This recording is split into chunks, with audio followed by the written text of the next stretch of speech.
जो सैलरी है वो लगभग 1 करोड़ 8 लाख रुपए के आसपास है।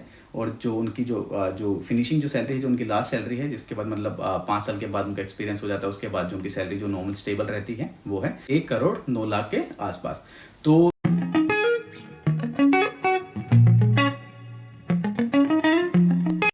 हेलो, हाँ जी, नमस्कार। मेरा नाम है संदीप चौहान। आप देख रहे हैं चौहान यूके वाइब्स। इस वाली वीडियो के अंदर हम लोग बात करेंगे नर्सिस की सैलरी के बारे में, क्योंकि 2022 के अंदर जो नर्सिस की जो सैलरी है वो थोड़ी बढ़ा दी गई है। जब हम लोग यहाँ पे आए थे, जैसे कि मैं जब यहाँ पे आया था यहाँ पे यूके के अंदर एज ए रजिस्टर्ड नर्स, तो जो हमारी सैलरी थी 2022 से पहले जो सैलरी थी उसके बीच में और जो अभी की सैलरी है उसके बीच में काफ़ी अच्छा डिफरेंस है। कम से कम 1,00,000 1,50,000 रुपये का डिफरेंस है अगर हम लोग इंडियन करेंसी के हिसाब से बात करें तो। हम लोग बात करेंगे जो पुरानी वाली सैलरी थी, जो 2022 से पहले वाली सैलरी थी, उसको कंपेयर करेंगे इस नई वाली सैलरी से। तो इस वीडियो को लास्ट तक देखना। इसमें हम लोग बैंड वाइज बातें करेंगे कि जब आप यहाँ पे एज ए रजिस्टर्ड नर्स आते हैं तो आपकी जो सैलरी है वो कैसे स्टार्ट होगी और कैसे कैसे आपके इंक्रीमेंट लगेंगे पर ईयर या फिर आपके सेकंड ईयर पे, थर्ड ईयर पे, वो सारी चीज़ें हम लोग इस वाली वीडियो के अंदर डिस्कस करेंगे। और इसके अंदर हम लोग बात करेंगे कि जो भी अभी जो नई सैलरी आई है उसके हिसाब से, तो मैं कंपेयर करूँगा पुरानी वाली सैलरी को और नई वाली सैलरी को। तो इस वीडियो को लास्ट तक देखें, आपको ये वीडियो काफ़ी इन्फॉर्मेटिव लगेगी। और जैसे कि आप सभी लोगों को पता है, इस वाले चैनल के ऊपर हम लोग नर्सिंग से रिलेटेड ज़्यादातर वीडियोज़ बनाते हैं। अगर आप इस चैनल को पहली बार देख रहे हैं तो आप मेरे चैनल पे जाके विजिट करें। आपको यूके नर्सिंग से रिलेटेड आपको सारी चीज़ें आपको समझ में यहाँ पे आ जाएंगी। तो चलिए इस वाली वीडियो को हम लोग शुरू करते हैं। सबसे पहले जब आप यहाँ पे यूके में आते हैं तो आपके पास रजिस्ट्रेशन नहीं होता है। आप जब यहाँ पे आते हैं तो आपके पास इंडियन रजिस्ट्रेशन होता है। तो आपका जो एनएमसी का प्रोसेस है वो इंडिया से ही स्टार्ट होता है, पर आपको यहाँ पे आने के बाद अपना एक एग्जाम देना पड़ता है जिसको हम लोग बोलते हैं OSCE। जैसे ही आप अपना OSCE क्लियर करते हैं तो आप यहाँ पे एज अ रजिस्टर्ड नर्स यहाँ पे काम कर सकते हैं। जब तक आपका OSCE क्लियर नहीं होता है उससे पहले आप यहाँ पे रजिस्टर्ड नर्स नहीं है, आपके पास यहाँ का जो रजिस्ट्रेशन है वो नहीं होता है। तो यहाँ पे जब आप आते हैं तो आप एज ए बैंड 4 आपको काउंट किया जाता है, ना कि बैंड 5। उससे पहले अगर आपको जानना है कि आपकी सैलरी कितनी होती है रजिस्टर्ड नर्स बनने से पहले, बैंड 4 पे जब आप यहाँ पे होते हैं, तो आप मुझे बताएं, आप कमेंट सेक्शन में मुझे बताएं। मेरी जो सैलरी स्लिप है वो मैं आप लोगों के साथ शेयर करूँगा, क्योंकि जब मैं यहाँ पे आया था तो मेरे पास रजिस्ट्रेशन नहीं था। उसके बाद मैंने अपना OSCE दिया, उसके बाद मेरा रजिस्ट्रेशन आया, पर उससे पहले मेरी कम से कम 2 या 3 सैलरीज मेरी आ चुकी थी मेरे अकाउंट के अंदर। तो अगर आप चाहते हैं तो मैं मेरी जो सैलरी स्लिप है वो आप लोगों के साथ शेयर करूँगा, क्योंकि मैंने बैंड 5 की मेरी सैलरी मैंने शेयर की हुई है। अगर आप मेरे चैनल के ऊपर जाके देखते हैं तो मैंने सारी सैलरीज वहाँ पे शेयर की हुई है। मेरी जो बैंक शिफ्ट है उसकी सैलरी मैंने वहाँ पे शेयर की हुई है। अगर आप लोग चाहते हैं कि मेरी जो बैंड 4 की जो सैलरी है मैं आप लोगों के साथ शेयर करूँ तो प्लीज़ आप कमेंट सेक्शन में मुझे बताना, क्योंकि काफ़ी सारे लोग यूके आते हैं इंडिया से। उन लोगों का ये सवाल होता है कि सर जब हम लोग यहाँ पे आएंगे, जब हमारे पास रजिस्ट्रेशन नहीं होगा, हमारा OSCE देने से पहले हमारी सैलरी कितनी होती है। तो अगर आप लोग चाहते हैं तो मैं उसके ऊपर एक वीडियो बना दूंगा कि OSCE क्लियर करने से पहले आपकी कितनी सैलरी होगी, और जो मेरी सैलरी स्लिप है वो आप लोग के साथ मैं शेयर कर दूंगा। तो सैलरी स्टार्ट करने से पहले मैं एक चीज़ और क्लियर कर देना चाहता हूँ। जो भी हम लोग सैलरी डिस्कस करेंगे वो हम लोग एनुअली डिस्कस करेंगे। अगर किसी को मंथली अगर सैलरी निकालनी है तो आप उसको 12 से डिवाइड कर लेना, तो आपको मंथली आपकी सैलरी मिल जाएगी। जितनी भी सैलरी हम लोग डिस्कस करेंगे ये प्री डिडक्शंस हैं। इसके अंदर ना ही आपका पेंशन कटा है, ना ही आपके टैक्सेस कटे हैं, ना आपका नेशनल इंश्योरेंस कटा है। ये डिडक्शन से पहले की सैलरी मैं आपको बताऊंगा, उसके बाद आपके डिडक्शंस होंगे। और अगर किसी को डिडक्शन वाला देखना है तो आप जाके मेरी पे स्लिप चेक कर सकते हैं, आपको डिडक्शंस के बारे में पता चल जाएगा। तो मैं फिर से बताता हूँ कि जो हम लोग डिस्कस कर रहे हैं वो हमारी एनुअल होगी। अगर आपको मंथली निकालनी है तो उसको 12 से डिवाइड कर लेना। जो भी हम लोग सैलरी डिस्कस करेंगे हम लोग पाउंड के अंदर डिस्कस करेंगे। अगर आपको इंडियन करेंसी में निकालनी है तो आप उसको 1 पाउंड इजिकल्स टू जितना भी अभी फिलहाल अपना इंडियन करेंसी के अंदर जो भी पाउंड का रेट चल रहा है उसके हिसाब से आप उसको मल्टीप्लाई कर लेना। तो चलिए हम लोग स्टार्ट करते हैं बैंड 5 से। जो बैंड 5 होते हैं वो स्टाफ नर्सिस होते हैं। स्टाफ नर्स के रोल्स एंड रिस्पॉन्सिबिलिटीज़ आप लोगों को सभी को पता है। तो सीधा हम लोग चलते हैं सैलरी के ऊपर। तो हम लोग सबसे पहले बात करेंगे 2022 से पहले जो स्टाफ नर्स है जो कि बैंड 5 है उनकी सैलरी कितनी थी। तो अगर जिसके पास 1 साल से कम का एक्सपीरियंस था उसकी सैलरी थी 25,655 पाउंड। जिसके पास 2 साल से लेकर 4 साल का एक्सपीरियंस था उसकी थी 27,780 पाउंड। जिसकी 4 साल से ज़्यादा एक्सपीरियंस था जिसके पास, जिस रजिस्टर्ड नर्स के पास, उसकी जो सैलरी थी वो 31,534 पाउंड्स थी। अभी इस सैलरी को बढ़ा के कर दिया गया है। जिसके पास 1 साल का एक्सपीरियंस है उसकी जो सैलरी अभी फ़िलहाल है वो है 27,055 पाउंड्स। जिसके पास 2 से 4 साल का एक्सपीरियंस है उसकी सैलरी को बढ़ा के 29,180 पाउंड्स कर दिया गया है। और जिसके पास 4 साल से ज़्यादा का एक्सपीरियंस है उसकी जो सैलरी है उसको बढ़ा के 32,934 पाउंड्स कर दिया गया है। तो काफ़ी अच्छा डिफरेंस है, कम से कम 1300-1400 पाउंड का डिफरेंस आ रहा है फिलहाल। तो ये थी बैंड 5 की सैलरीज। उसके बाद हम लोग बात करते हैं बैंड 6 की सैलरी के बारे में। उससे पहले मैं आपको ये बता देता हूँ कि बैंड 6 कौन होते हैं। जो बैंड 6 हैं वो या तो जूनियर सिस्टर्स होती हैं, डिप्टी वार्ड मैनेजर्स होती हैं, या फिर कोई हेल्थ केयर विजिटर हो गया, या फिर जो ट्रेनिंग वगैरह करवाते हैं, जो न्यू नर्सिस को जो ट्रेनिंग वगैरह कराते हैं, क्लिनिकल एजुकेटर्स होते हैं, इनको हम लोग बैंड 6 बोलते हैं। तो जो उसकी जो सैलरी थी बैंड 6 की, जिसके पास 1 साल से कम का एक्सपीरियंस था, उनकी जो पहले सैलरी थी वो 32,306 थी। जिसके पास 2 से 5 साल का एक्सपीरियंस था, उसकी 34,172 पाउंड्स थी। जिसके पास 5 साल से ज़्यादा का एक्सपीरियंस था, उसकी जो सैलरी थी वो 39,027 पाउंड्स थी। और उसको बढ़ा के अभी 2022 के बाद अभी कर दिया गया है, जिसके पास 1 साल से कम का एक्सपीरियंस है, उसकी 37,706 पाउंड्स कर दी गई है। जिसके पास 2 से 5 साल का एक्सपीरियंस है, उसकी सैलरी 35,572 कर दी गई है। और जिसके पास 5 साल से ज़्यादा का एक्सपीरियंस है, उनकी सैलरी 40,588 पाउंड्स अभी कर दी गई है। तो ये काफ़ी अच्छा इंक्रीमेंट है बैंड 6 के लिए भी। अब हम लोग बात करते हैं बैंड 7 के बारे में।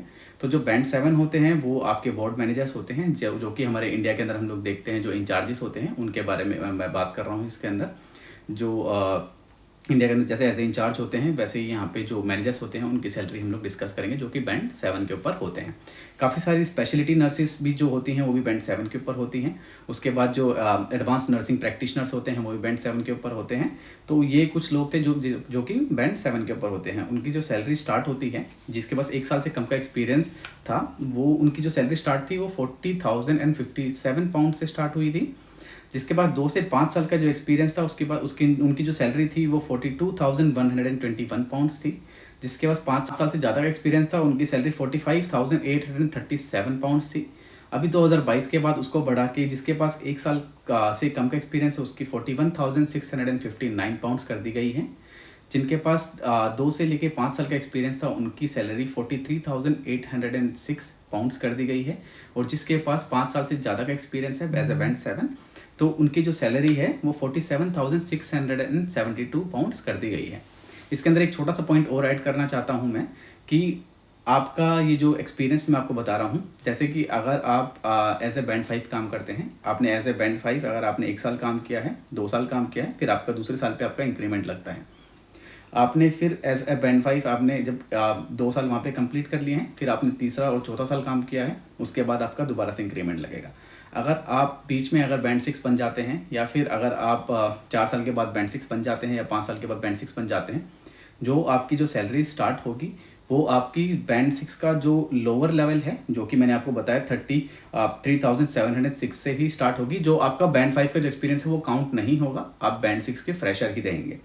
उसके बाद बैंड 6 के फ्रेशर के बाद आप धीरे धीरे इंक्रीज़ करेंगे। अगर आप जब बैंड 7 पे जाएंगे, तो बैंड 7 की जो आपकी सैलरी होगी वो मिनिमम से स्टार्ट होगी, क्योंकि जो एक्सपीरियंस काउंट होता है वो बैंड 6 का अलग होता है, बैंड 5 का अलग होता है, बैंड 7 का अलग होता है। क्योंकि जो आपका एक्सपीरियंस है वो बैंड 5 का था और बैंड 6 का था, तो बैंड 7 का जो एक्सपीरियंस है वो आपका उसी दिन स्टार्ट होगा जब आप बैंड 7 बनते हैं, और आपकी सैलरी आपकी मिनिमम से स्टार्ट होती है। अब हम लोग बात करते हैं बैंड 8 के बारे में। बैंड 8 के अंदर काफ़ी सारी कैटेगरीज हैं, band 8A, band 8B, band 8C, band 8D।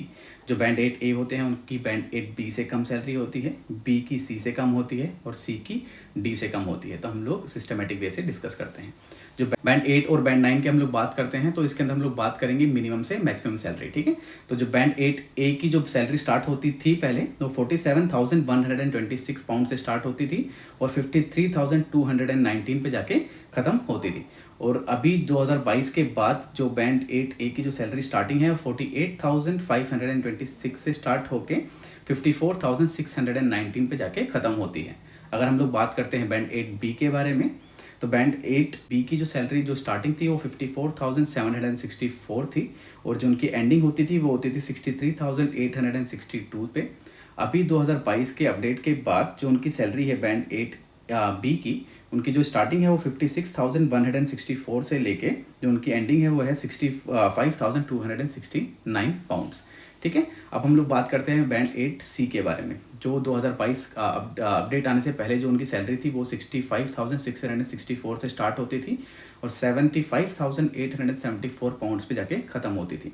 2022 के अपडेट के बाद जो उनकी सैलरी है बैंड 8C की, वो 67,064 से उनकी जो सैलरी स्टार्ट होती है, उनकी सैलरी ख़त्म होती है 77,274 पाउंड्स के ऊपर। वहीं अगर हम लोग बैंड 8 डी के बारे में बात करते हैं तो उनकी जो सैलरी स्टार्टिंग थी वो 78,192 पाउंड्स उनकी स्टार्टिंग थी, और जो उनकी एंडिंग होती है वो 90,387 पाउंड्स पे ख़त्म होती है। ठीक है, अगर हम लोग 2022 के बाद जो अपडेट आया उसके बाद अगर हम लोग बात करते हैं बैंड 8 डी के बारे में, तो उनकी जो सैलरी की जो स्टार्टिंग है 79,592 पाउंड से स्टार्ट होती है और ख़त्म होती है 91,787 पाउंड्स के ऊपर। उसके बाद आता है सबसे टॉप बैंड 9। हम लोग ने बात कर ली बैंड 5 के बारे में, बैंड 6 के बारे में, बैंड 7 के बारे में, band 8 A B C D के बारे में। अभी हमारा आता है जो सबसे नर्सिंग के अंदर जो सबसे टॉप बैंड है बैंड 9 के बारे में, जिसकी सैलरी काफ़ी ज़्यादा होती है। अगर मैं इंडियन करेंसी में कन्वर्ट करता हूँ तो उनकी सालाना जो सैलरी होती है वो लगभग 1 करोड़ के आसपास पड़ती है। ठीक है, उसके बारे में हम लोग अभी बात करते हैं। और जो बैंड 9 होते हैं वो डायरेक्टर्स होते हैं, जो बैंड 8 होते हैं वो मैट्रन होते हैं, जैसे कि ANS हो गया, आपका NS हो गया, DNS वगैरह सब होते हैं। ये band 8 A B C D के अंदर आते हैं। जो हमारा बैंड 9 होता है ये डायरेक्टर ऑफ नर्सिंग, जिसको हम लोग डॉन बोलते हैं इंडिया के अंदर। तो जो डायरेक्टर ऑफ नर्सिंग होती है उनकी सैलरी हम लोग डिस्कस करेंगे, जो कि बैंड 9 पे होते हैं। जो बैंड 9 पे जो 2022 से पहले जो अपडेट आने से पहले जो उनकी सैलरी थी वो थी 93,735 पाउंड से स्टार्ट होती थी। उनकी एंडिंग की जो सैलरी थी वो थी 95,135 पाउंड्स पे ख़त्म होती है। अगर इसको आपको इंडियन करेंसी में निकालना है तो आप सीधा उनको अपने इंडियन करेंसी के हिसाब से आप उसको मल्टीप्लाई कर लें। अगर हम लोग नॉर्मल अगर 1 पाउंड इक्वल्स टू 100 रुपीज़ अगर हम लोग लेके चलते हैं तो सालाना उनकी जो सैलरी 2022 से पहले अपडेट आने से पहले उनकी सैलरी थी वो थी 93 लाख रुपीज़ नॉर्मल, और उनकी जो ख़त्म होती थी वो 95 लाख रुपीज़ पर एनम ख़त्म होती थी। 2022 के बाद अगर हम लोग बात करते हैं जो अपडेट आने के बाद, तो उनकी जो सैलरी है वो कर दी गई है 1,08,075 पाउंड से उनकी स्टार्टिंग होती है, 1,09,475 पाउंड्स पे आके उनकी जो सैलरी है वो ख़त्म होती है। तो जो बैंड 9 होते हैं अगर हम लोग इंडियन करेंसी में अगर बात करते हैं, अगर 1 पाउंड इक्वल्स टू 100 रुपीज़ अगर हम लोग एक एग्जांपल लेके चलते हैं, मुझे पता है फिलहाल अभी पाउंड का रेट कम चल रहा है, पर एक नॉर्मल कैलकुलेशन के लिए अगर मैं बात करूँ तो जो बैंड 9 होते हैं उनकी जो फिलहाल जो सैलरी है वो लगभग 1 करोड़ 8 लाख रुपए के आसपास है। और जो उनकी जो फिनिशिंग जो सैलरी है, जो उनकी लास्ट सैलरी है, जिसके बाद मतलब 5 साल के बाद उनका एक्सपीरियंस हो जाता है, उसके बाद जो उनकी सैलरी जो नॉर्मल स्टेबल रहती है वो है 1 करोड़ 9 लाख के आसपास। तो बैंड 9 बनने के लिए आपको काफ़ी स्ट्रगल करना पड़ेगा। आप बैंड 5 जब आते हैं यहाँ पे एज ए रजिस्टर्ड नर्स, तो आपकी परफॉर्मेंस के ऊपर दिया जाता है आपको बैंड 6, क्योंकि काफ़ी सारे इंटरव्यूज़ आते हैं, आपको इंटरव्यूज़ अटेंड करने हैं। बैंड 6 की काफ़ी सारी वैकेंसीज़ निकलती हैं। आप वो वैकेंसीज़ आप देखें, आप बैंड 6 बन सकते हैं, आराम से बैंड 6 बन जाएंगे, उसके अंदर इतना कोई नहीं है। बैंड 7 बनने के लिए आपको कुछ एडिशनल क्वालिफिकेशन की ज़रूरत पड़ती है, जैसे कि आपने MSc कर ली, या फिर आपके उसको स्पेशलिटी है, या फिर आपका वर्क एक्सपीरियंस काफ़ी अच्छा है, आपका एक्सपोजर है काफ़ी अच्छा, और आपका जो इंटरव्यू है वो काफ़ी अच्छा गया है, तो वहाँ बैंड 7 आते हैं, थोड़ा स्पेसिफिक हो जाता है। फिर बैंड 8A बनने के लिए मैट्रन के लिए आपके पास कुछ स्पेसिफिक नंबर ऑफ ईयर का एक्सपीरियंस होना चाहिए, आपके पास कुछ एडिशनल डिग्रीज होनी चाहिए, कुछ एडिशनल क्वालिफिकेशन होनी चाहिए, और आपके अंदर एक्स्ट्रा ऑर्डिनरी कैपेबिलिटी होनी चाहिए कि आपको बैंड 8 को A या फिर B या C या D आपको क्यों बनाया जाए। वैसे ही बैंड 9 के लिए भी आपको काफ़ी स्ट्रगल करना पड़ता है। मैं ये नहीं कहूँगा कि नहीं बन सकते हो आप, अगर आपके अंदर इंटरेस्ट है, अगर आपको पढ़ने में अगर आपकी रुचि है, तो आप बैंड 8 बैंड 9 आप आराम से बन सकते हैं। और मेरे हिसाब से तो आपको बनना भी चाहिए, क्योंकि आप जब यहाँ पे आ रहे हैं, मेहनत करने आ रहे हैं, और अपनी फील्ड को लेके इतना दूर अगर आप आ गए हैं, अगर आप इंडिया से लेके UK में एज ए रजिस्टर्ड नर्स काम कर रहे हैं, तो आपने वैसे ही काफ़ी मेहनत करी है यहाँ पे आने के लिए। तो अगर आ गए, अगर आप और थोड़ी मेहनत करते हैं, तो आप आराम से बैंड 8 बैंड 9 तक आप आराम से जा सकते हैं, राइट। तो उम्मीद करता हूँ ये जो मैंने आपको सैलरीज आप लोगों के साथ डिस्कस करी है, और इस वाली वीडियो से आप लोगों को थोड़ा बहुत मोटिवेशन आपको मिलेगा, और आप अपनी जो OET की जो प्रिपरेशन है उसके ऊपर थोड़ा और ध्यान देंगे। और जैसे मैंने अभी आपको बताया कि सारी कंट्रीज़, मतलब खाली UK ही नहीं, बाकी सभी कंट्रीज़ के अंदर नर्सिस की काफ़ी कमी है, और आप लोगों के पास एक गोल्डन अपॉर्चुनिटी है। अगर आप अभी अप्लाई करते हैं अपनी OET या फिर IELTS की प्रिपरेशन करते हैं और यहाँ पे आते हैं एज ए रजिस्टर्ड नर्स, तो आपकी जो स्टार्टिंग की सैलरी है वो काफ़ी अच्छी है, तो यहाँ पे आराम से आप उसको सैलरी के साथ एडजस्ट कर सकते हैं, ठीक है। तो आप मुझे वो ज़रूर बताना कि मेरे को बैंड जो 4 की जो मेरी पे स्लिप है वो आप लोगों के साथ शेयर करनी चाहिए या नहीं करनी चाहिए, आप मुझे कमेंट सेक्शन में बताना, तो आप लोगों के साथ शेयर करूँगा। तो उम्मीद करता हूँ आपको ये वाली वीडियो पसंद आई होगी। तो मिलते हैं अपनी नेक्स्ट वाली वीडियो के अंदर। थैंक यू सो मच, आपने हमें इतना टाइम दिया, धन्यवाद।